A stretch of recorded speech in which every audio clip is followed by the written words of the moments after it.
Assalamualaikum warahmatullahi wabarakatuh. Alhamdulillah wassalatu wassalamu ala Rasulillah Sayyidina wa Maulana Muhammad ibn Abdullah wa ala alihi wa sahbihi wa mawalah. Ashhadu an la ilaha illallah wahdahu la syarika lah wa ashhadu anna Muhammadan abduhu wa rasuluh la nabiyya ba'dah. Subhanaka la ilma lana illa ma 'allamtana innaka antal alimul hakim. Rabbi israh li sadri wa yassir li amri wahlul 'uqdatam min lisani yafqahu qawli. Yang sama-sama kita hormati, sama-sama kita muliakan, sama-sama kita ta'zimi guru kita Syekh Yadi Muhammad Zaini. Mudah-mudahan beliau selalu dalam lindungan Allah Subhanahu wa taala, dijaga oleh Allah, dimudahkan urusan dunia dan akhirat. Allah mudahkan segala hajat, doa, niat dikabulkan oleh Allah, dan Allah jadikan keturunan beliau keturunan saleh dan salihah. Amin ya rabbal alamin. Yang sama-sama kita hormati, sama-sama kita muliakan Al-Ustaz Imam Muswari. Semoga beliau panjang umur, sehat walafiat. Allah mudahkan urusan beliau, selamat dunia akhirat, dijadikan keturunan beliau keturunan saleh dan salihah. Dan sama-sama kita hormati, sama-sama kita muliakan Ketua Yayasan Bapak Haji Dulman dan selaku Sekretaris Yayasan Bapak Haji Dedi, beserta jamaah sekalian yang insyaallah malam hari itu mudah-mudahan kita dimuliakan oleh Allah Subhanahu wa taala. Bapak-bapak, ibu-ibu yang tidak dapat saya sebutkan satu persatu nama, pangkat dan jabatannya, namun tidak mengurangi rasa hormat ta'zim saya kepada bapak-bapak, ibu-ibu sekalian, dan yang berbahagia para santriwan santriwati yang telah masuk pondok dari libur yang panjang dari 2025 sampai 2026. Alhamdulillah, kita bersyukur kepada Allah Subhanahu wa taala atas segala nikmat, rahmat, hidayah, inayah, petunjuk Allah Subhanahu wa taala.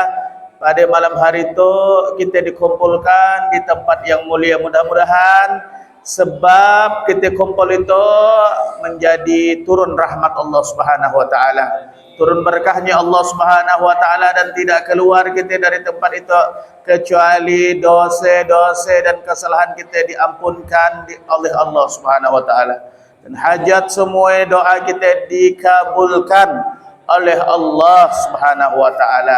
Amin ya rabbal alamin. Berselawat kita kepada junjungan Nabi Muhammad sallallahu alaihi wasallam.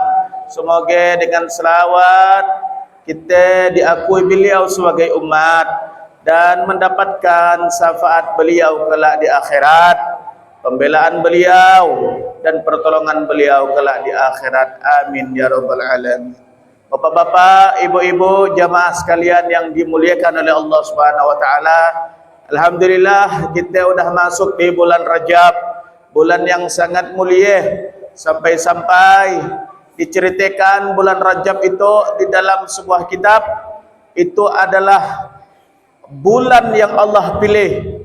Karena setiap bulan ia Allah tanya, Pak, Bu, bulan Syawal ditanya oleh Allah Subhanahu wa taala, wahai Syawal, apa yang terjadi ketika pada saat di bulanmu tentang hambaku, kata Allah.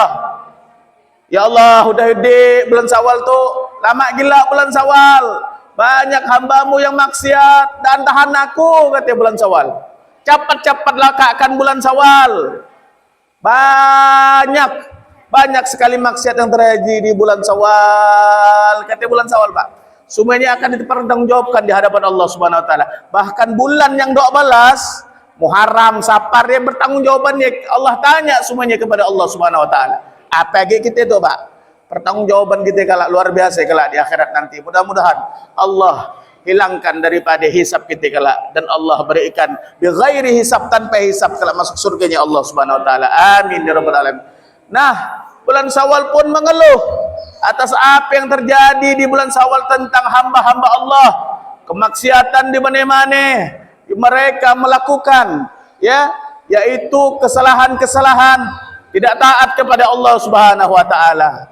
Tetapi ketika di bulan Rajab, Bulan Rajab ditanya, wahai Rajab, apa yang terjadi padamu? Bagaimana hambaku? Kata Allah, diam Rajab Pak. Diam deh Pak. Bu, diam Rajab. Ada yang namanya Rajab stop Pak. Wahai Rajab, Syahrul Rajab, kata Allah, apa yang terjadi pada hambaku di bulan Rajab, di bulanmu, wahai Rajab? Diam Rajab lagi Pak, 2 kali tanya. Diam. Ditunduk deh Pak. Malu deh Pak, Bu. Ditanya lagi 3 kali, wahai Rajab, ngomong. Ucapkan. Sampaikan kepadaku, kata Allah, apa yang terjadi di bulan Rajab, di bulanmu tentang hambaku, kata Allah Subhanahu wa taala. Ya Allah, kata bulan Rajab Pak, Bu. Itu ada di dalam kitabnya Abu Ya Sayyid Muhammad bin Alwi Al-Maliki Al-Asani, Mufti Mekah Pak. Bisa dijelaskan keutamaan bulan Rajab tuh Pak. Wahai Allah, kata bulan Rajab, bagaimanalah aku nak ngomong kepadamu, ya Allah, engkau yang menutupi, engkau satar, engkau yang menutupi aib-aib daripada hamba-Mu, sedangkan aku tidak berani mengungkapkan satu aib pun tentang hamba-Mu kepada engkau yang menutup daripada aib-aib hamba-Mu. Jadi luar biasa Rajab tuh Pak. Syahrullah minha arba'atul hurum. Allah sampaikan di dalam Al-Quran 4 bulan Allah, 3 berurutan, 1 terpisah. Zulqa'dah, Zulhijjah, Muharram berurutan, dan terpisah adalah bulan Rajab. Apa yang disampaikan Rajab, apa yang dipadahkan Rajab kepada Allah, lalu Allah pun berucap, kalau begitu wahai Rajab, engkau kupilih sebagai bulanku, kata Allah. Maka Rasulullah SAW pun bersabda, Rajab syahrullah. Rajab adalah bulannya Allah Subhanahu wa taala. Jadi beruntung kita Pak. Karena doa Rasulullah ya, kalau udah masuk Rajab, daan dipisahan deh Pak. Allahumma barik lana fi Rajaba wa Sya'ban wa ballighna Ramadan. Ya Allah, kata Rasulullah, berkahilah kami di bulan Rajab dan bulan Sya'ban, dan sampaikan usia kami di bulan Ramadan. Kenapa tangdaan dipisah-pisah ya Pak, Bu? Tangdaan Rasulullah ucapkan Allahumma barik lana fi Rajab, selesai. Allahumma barik lana fi Sya'ban, selesai. Allahumma barik lana fi Ramadan, selesai. Tangdaan dipisah-pisah Rasulullah, tang disatukan Rasulullah ketiga-tiga bulan ya Pak, Rajab, Sya'ban, dan Ramadan. Karena apa kata para ulama, itu bulan 3 tidak bisa dipisahkan. Bulan Rajab, bulan menanam. Bulan Sya'ban, bulan menyiram. Dan bulan Ramadan adalah bulan memanen. Bagaimana kita nak memanen? Bagaimana kita nak memetik? Sedangkan kita tidak menanam di bulan Rajab. Apa yang ditanam? Apa yang ditanam? Apa yang disiram? Dan apa yang dipetik Pak? Apa yang ditanam di bulan Rajab? Bukan sawit, bukan limau, bukan buah nage, bukan, tapi amal. Amal di bulan Rajab dilipat gandakan, mudha'afun ilallah, kepada Allah Subhanahu wa taala. Dan gaya juga bulan Rajab berani melakukan dosa, dilipat gandakan jauh lebih besar dosa yang baratnya daripada bulan-bulan yang lain. Maka beruntung kita dipanjangkan umur, diberikan kesempatan berjumpa di bulan Rajab, karena bulan Rajab Allah pilih sebagai bulannya, dan Allah jadikan hari spesial untuk Nabi kita, Nabi Muhammad, dan terjadi Isra Mi'raj, kejadian yang spesial istimewa terjadi di bulan Rajab. Otak kita tidak masuk, Bagaimana kejadian ia harus bisa kita terima? Dengan iman, bukan dengan otak, Pak. Bukan dengan akal. Doan masuk akal lah, mun dengan akal, barang akal kita kacik. Menerima kejadian yang besar doan masuk. Orang kafir otaknya kacik. Nerima kejadian besar doan masuk. Doan mungkin kata Abu Lahab. Bagaimana bisa wahai Muhammad, satu malam kau bisa ke dari Masjidil Aqsa, dari Masjidil Haram ke Masjidil Aqsa, lanjut lagi tembus sampai ke langit. Daan mungkin. Nah, orang yang daan mungkinnya pakai otak kacik. Masuk kejadian yang besar, daan masuk akal. Bagaimana supaya masuk? Nah, kita terima dengan iman. Itulah kejadian Isra Mi'raj di bulan Rajab. Nantukan mana yang betul-betul orang ye beriman kenaan. Zaman Rasulullah banyak Pak yang murtad, Pak. Murtad keluar Islam gara-gara nangar Muhammad ya mullah, Rasulullah ya mullah ye. Murtad. Bagaimana dengan kita itu, Pak? Karena ia sudah disebutkan ayat pertama dari surah Al-Isra juz 15, subhanallazi asra bi abdihi lailam minal masjidil haram ilal masjidil aqsa.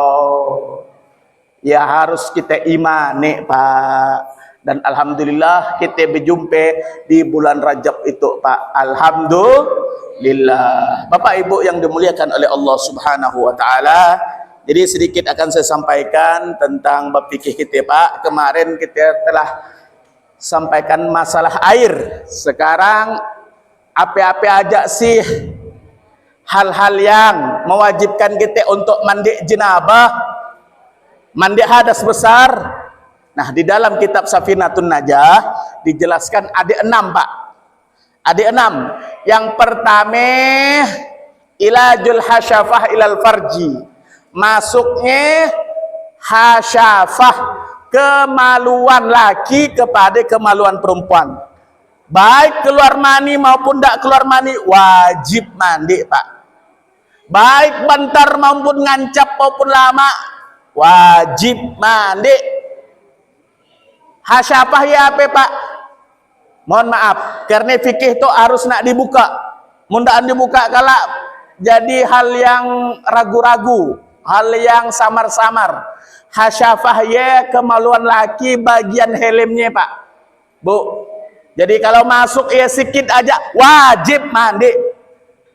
Oh, ndak keluar mani. Oh, tetap wajib mandi. Ya, untuk yang dah nikah. Tapi harus tahu juga bagi yang masih bujang kalau dah nikah, ya. Jadi wajib mandi, Pak, Bu. Berhubungan badan antara suami istri, ya, walaupun tidak keluar mani, maka tetap wajib mandi. Hasyafahnya aja, apa aja dengan batang-batangnya, Pak. Maka wajib mandi, baru hasyafahnya aja.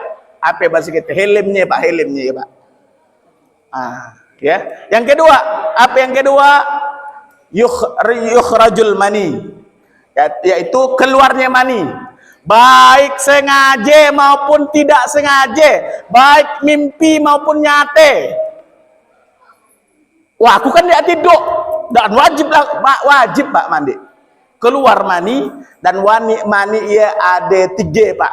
Ada 3 syaratnya, Pak. Itu mani ke bukan ya? Padahal kita tidak tahu, Pak, Bu. Jangan lagi misalkan itu mani ke bukan nih, ada 3 mani itu kita nak tahu juga bagaimana. Yakhruju bil tadaffuk, dia keluar tuh mencerat, Pak, ya tanda-tanda mani. Kedua, baunya agak amis, beda dengan air kencing dengan yang lain. Yang ketiga, bentuknya ya seperti lendir, yang atau kalau kita lihat kalmisli baik apa seperti putihnya telur. Nah, itulah tanda-tanda mani. Mun salah satu ada di antara iya, maka udah iya pasti mani. Wajib mandi. Aku hanya mimpi, tetap mimpi wajib mandi. Apa agak nyate, apa agak sengaja, mungkin wajib mandi hadas besar. Ya. Nah, kalau kita bagaimana cara mandi hadas besar? Ya, untuk secara syariat fikihnya, Pak. Yang ketiga, yaitu minal haidi, yaitu dari haid, suci dari haid. Untuk perempuan, ya, untuk perempuan yang suci dari haid. Suci dari haid dia ada 3 fase, Pak, Bu. Pertama fase dia keluar haid, darah haid dengan hanya sebentar. Dia sebentar darah haid keluar, maka kalau tidak keluar lagi, nah boleh dia bersuci. Ya secara jarang terjadi. Atau sehari semalam, 24 jam. Ya. Dan tetapi gharib biasanya 6 sampai 7 hari. Ya secara biasa, gharib kebiasaannya. Dan paling lama 15 hari sampai 16 hari. Jadi keluar daripada ia bukan lagi darah haid, darah istihadah, darah penyakit. Darah penyakit tetap wajib sholat. Darah haid dan wajib sholat, kecuali setelah dia suci dan dia mandi suci. Oh bagaimana hari itu suci 2-3 hari ke depannya tang keluar lagi darah haidnya, bagaimana ia tetap dia pasti mandi suci lebih lagi, ya. Dan yang sholatnya bagaimana? Dan PHP, Pak, Bu, dan PHP, ya. Bagaimana kita tunggu sampai dia keluar darah? Bagaimana kita memastikan darah supaya betul-betul suci? Mohon maaf, ambil kapas, lihatkan cucukan. Mun masih ada berarti masih haid. Mun suci si anda lagi ada berarti dia haid. Mandi jenabah. Misal dia udah haid tengah hari masuk zuhur, dia tetap kalak mengkodok zuhurnya, ya Pak. Dan bahkan ada sebagian ulama dijamak langsung dengan asar, karena boleh antara zuhur dengan asar dijamak. Nah, ya nak ditahui juga, Pak, Bu, ya, untuk darah haid. Pertama dia keluarnya sebentar, kedua dia keluarnya secara biasanya 6 sampai 7 hari, dan terakhir dia secara lama. Apa secara lama? Ya udah sampai 15 dan 16 hari untuk darah haid. Yang selanjutnya darah nifas. Darah nifasnya darah yang keluar setelah melahirkan. Jadi kalau udah ada darah, ya, maka belum wajib mandi kata para ulama. Namun perlu digarisbawahi, kalau orang ia melahirkan tetap wajib mandi jenabah, mandi hadas besar. Oh, disayangkan dokter.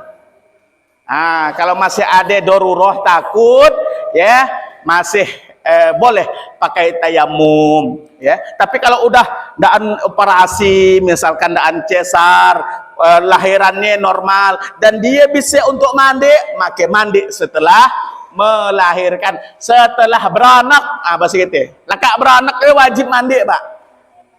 Wajib mandi. Yang kelima, ya. Yang keenam, yang terakhir, meninggal. Meninggalnya wajib dimandikan, Pak. Dimandikan, ya. Tapi ada ulama yang tidak mau dimandikan, dia mandi seorang.